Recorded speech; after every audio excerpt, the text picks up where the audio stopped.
What's up, guys? It's Josh back with SobrietyWoD. Out at the gym today. Got y'all with me in the Bronco. We're on lesson 58.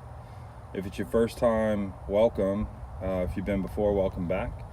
We're talking about motivation today, and I had a couple thoughts on this, and I think it can be sort of extrapolated into a lot of things, but to keep it simple today, we can't really talk about addiction without talking about dopamine.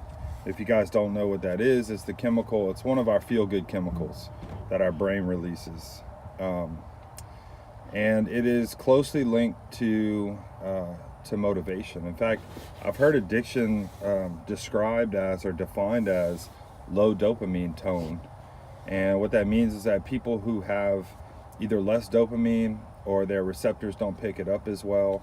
It's a chemical that gets released in the brain, and when it's there, we feel good.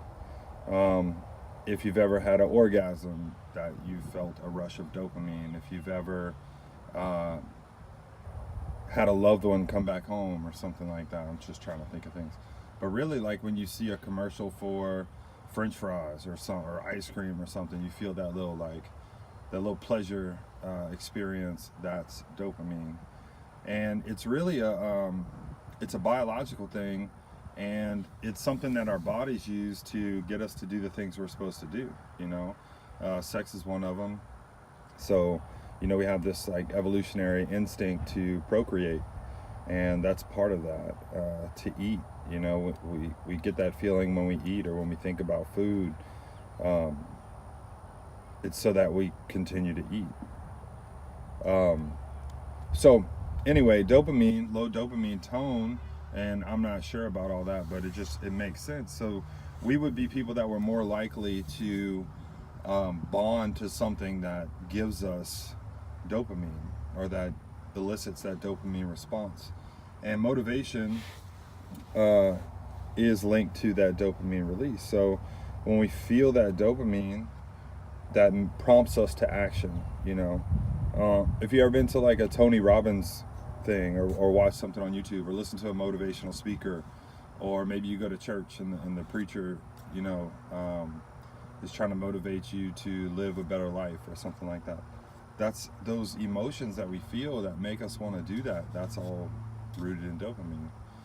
And that can become a drug just like anything else. I've gone through periods of my life where like I actually posted something one time on Facebook about how I was laying in bed watching motivational videos, and that's kind of what I'm talking about. It's like we as a species are highly adaptable, and so anything we can get used to anything.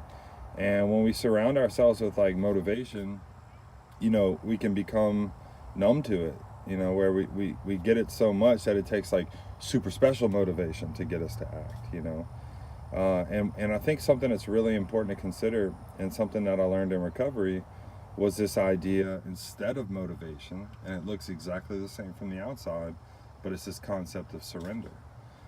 I drank to motivate myself to go to work that day.